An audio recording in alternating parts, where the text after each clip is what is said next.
I am consistently impressed by how incapable Blizzard are at telling a compelling story in Midnight. I finished the campaign. The last quests were released today. We streamed them. It's terrible. There's no other word to use here. It's simply terrible. Hello, everybody. It's your boy Jmulls, and in today's video, I want to go over the problems Midnight has had narratively, why this ending is such a disappointment, and where do we even go from here? There is some root issue going on with the World of Warcraft story, because just playing it, it feels wrong, it feels off, the pacing is terrible, and while there are a lot of different issues with Midnight's campaign that I've gone into extensive detail about over the last couple of weeks, two of the biggest ones that were abundantly apparent in this week's installment and finale to Midnight were the pacing and the dialogue. I don't want to sugarcoat it, they're simply terrible, and I can basically surmise everything that happened, which took about an hour on stream, I might add, including actually doing the story mode of Lura. We beat Lura, we have that cutscene we covered last week, with Sylvanas returning for like 14 seconds, Xal'atath descending underground for the vibes, and then afterwards, we just go around to a couple of pockets of different characters and deal with essentially their conclusions. Romoth allowing the Void Elves and Umbric back into Silvermoon, essentially having an embassy within Silvermoon. Okay, sure, we can debate whether or not an alliance race should have an embassy in Silvermoon. As an embassy, like, whatever, you know what I mean? It's like, sure, okay, that can work narratively. Then we have this section with Verisa and Ethis basically forming this new compact called the Silver Sun Compact, where the former Silver Covenant, because they're disbanding now, I guess, and also the Sun Reavers agree, look, we're not going to like each other entirely, but in times of great crisis, when the world's at stake, we will be willing to come together because we share that common goal of making sure the world doesn't blow up or something. And you have this very brief ceremony where you light like 2 torches to symbolize this. Then you head on over to the DAWNWELL and you talk to all the different elves we've met, Thalyssra, Ethis, and also Verisa, Umbric and Romoth, and then also the Night Elves with Chandra's Feathermoon. Also, Halderon is there with her for some reason. Yeah, okay, sure. I guess they're both hunters. And you do that because everyone basically has something they want to put into the DAWNWELL to cleanse it of the void, essentially. The High Elves put the former crown of the former king. The Nightborn put a fruit of the Arkandor in there as well. The Night Elves dip some Moonwell water in there as well. And then arguably the most important one, Umbric puts in like this void crystal where the whole idea is that it's going to like condense the energies of the void into that crystal to allow everything else to really take effect. And then they essentially purify the waters with the Liadrin to create the DAWNWELL, which is going to be the new well for the Blood Elves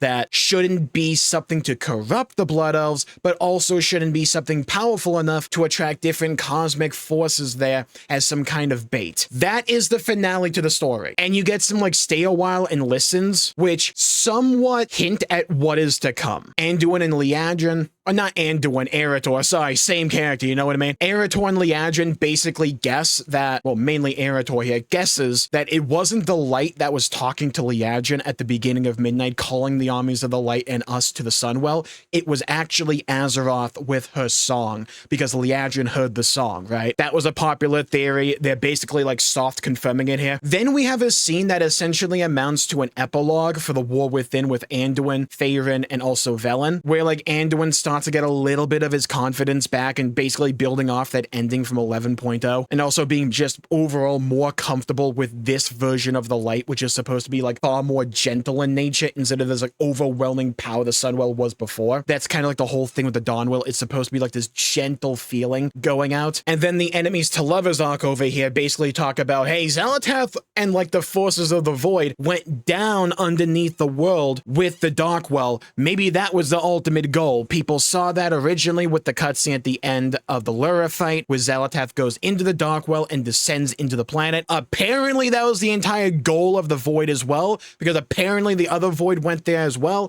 Okay, sure, I didn't really get that bit. Saw Xal'atath, didn't really get the rest of the void going down there. Sure, okay, whatever. That is the finale to Midnight. No, I'm not joking. This is basically the end. You turn in this quest to Liadrin, behold the DAWNWELL, may its waters never know corruption, may it stand as a reminder kind of all that we have, whatever. That is the ending. You get some housing decor, you get a mount, you get some crests. That is how it ends. Their pacing is terrible. Now, why do I say that? Our high home. All of that. Story mode for Lura. The partial mending of the bridge between the High Elves and the Sun Reavers. Romoth and Umbric coming back together again. The cleansing of the DAWNWELL. All of that took place in a stream that's about an hour long. The pacing in this story is far too quick. They are not giving themselves adequate time to properly develop these storylines and make us care about them, to make us care about these characters. They far too often care more about hitting plot beats specifically instead of getting from one plot beat into the next. They simply want to tell a story, but they don't care enough about how they tell the story. Or they're not giving themselves sufficient time in order to tell the story because they're trying to get things out of the door far too quickly. I don't know what the root cause is, but the end result is not sufficient.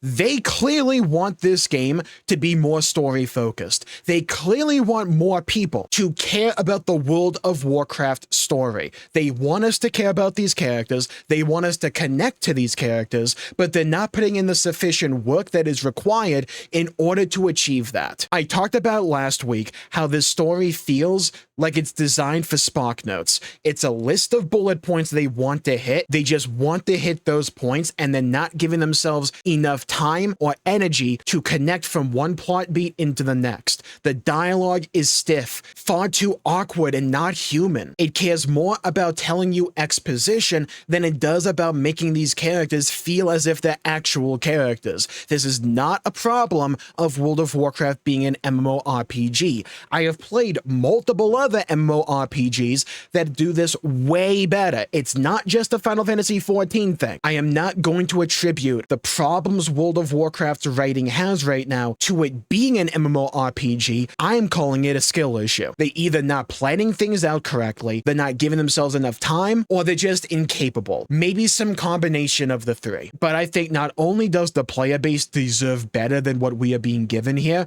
but I also think the writers deserve better. Because every now and then, there is a nugget of something that is compelling, where it's like, this could be really good if this one little bit, this one little nugget was consistently the quality of the story, but it isn't. I don't even necessarily mind any of the plot beats that they hit in this conclusion to midnight. I think they could work if they were given enough time to develop and lead to these conclusions, but they didn't. Just think if you had done all of this back to back without any of the time gating. You would have done the raid on the Void Spire, specifically story mode. You would see Illyria and Turalyon fall and the Darkwell overtake the Sunwell. Then we would have brought all the elves together, the Night Elves, the High Elves, the Nightborn. We would have done all of that. Then we would have marched on Quelled and Us, done Lura's story mode, cleansed the Darkwell into the DAWNWELL, witnessed the ending of the Silver Covenant and the forming of the Silver Sun Compact, or whatever the heck they call it. Romoth and Umbric starting to come back together again. We would have done all of that in about the span of 2 to 3 hours. And that 3-hour bit is if you're taking your time and are very slow. The pacing is terrible. I don't even necessarily mind the plot beats they hit.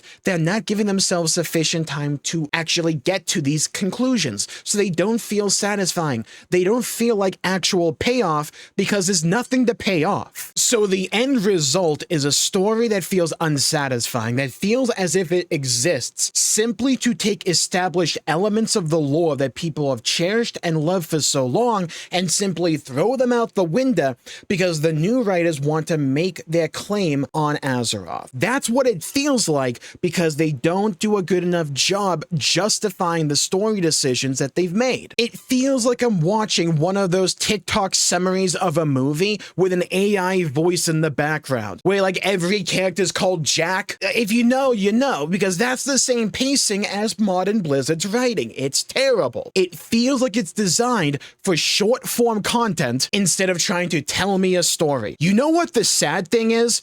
I beat Chrono Trigger for the very first time yesterday. Can you imagine the whiplash I am experiencing going from that to this? For the kingdom of Quel'Thalas, our high home.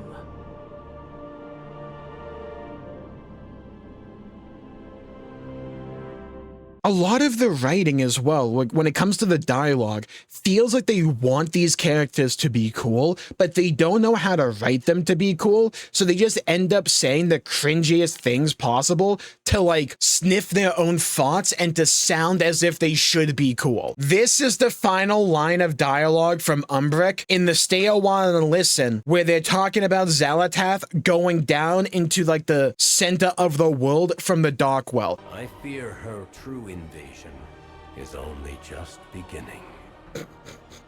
No shot they wrote that. We joke and meme about the Marvel writing, but at this point, it's not even a meme. Heck, it's never been a meme. It's just been an observation, like the sky is blue or water is water. Also, circling back to a big critique I have with Midnight overall, where World of Warcraft clearly has a story they want to tell and they don't care about anything else but like hyper fixating on telling that one specific story. When we're telling Chandris to get to the Darkwell to pour some water into it, there's a Night Elf boat right there. So clearly there was time to bring ships from the Dragon Isle to Silvermoon at least. Why we didn't do this with like the Forsaken or like troops from Hammerfall in the Arathi Highlands, I don't know. Again, it's just bad storytelling. There's far too many plot holes and inconsistencies within Midnight's story because they focus on trying to tell dark versus light, and now the reunification of the elves and now the Dawnwell. They focus on these things and ignore everything else that's even remotely logical, and they don't even care about giving an actual justification. They just try to like hand wave it away. Our high home.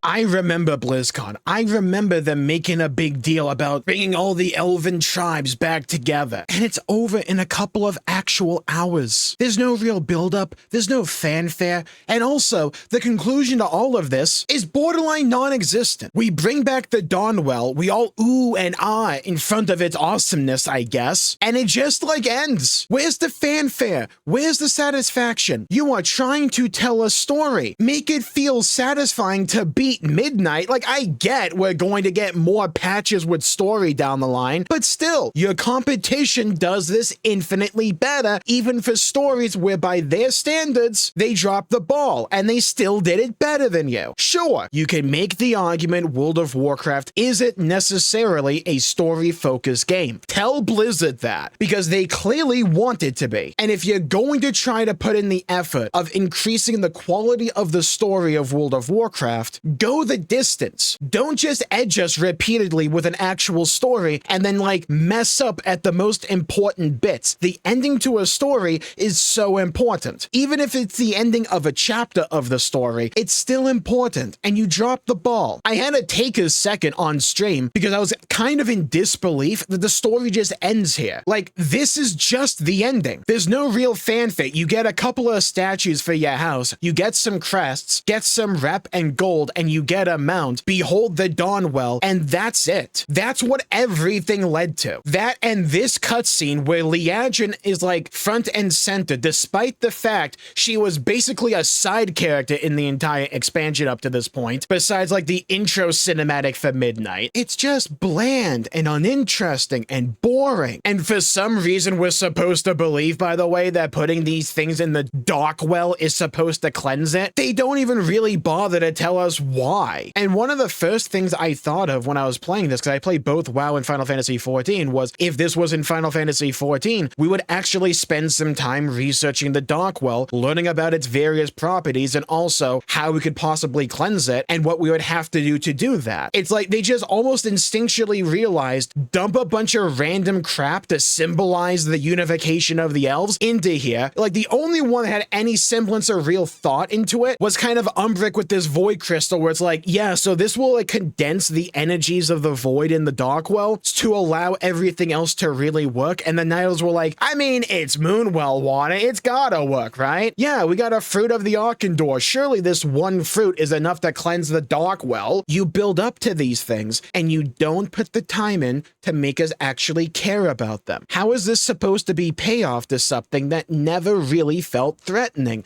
that never really felt like something we got to know? It's over so quickly. Our high home. What an utter disappointment Midnight turned out to be story-wise. And it's such a shame because the rest of the expansion is pretty dang good. It's like an iteration of The War Within, which I already liked, but with like new systems on top of it that I also like Prey. But the main story is just so bad to the point of it being jarring in comparison. And World of Warcraft just deserves better than this. What a shame this turned out to be. But here's where you come in. Leave a comment down below with how you think Blizzard should improve the story going forward. What would you like to see? I would love to hear your thoughts, hear your opinions, and hear your perspectives. And while you're down there, please leave a like and subscribe. It really helps the channel out and helps support future content, and I greatly appreciate it. And if you want to hear me go into more detail about Sylvanas' return and the whole cutscene after beating Lura, you should check out this video right here for more. Thank you all for tuning in. Stay safe, have a great day, and I'll see you all next time. Bye-bye, everybody. Until we meet again!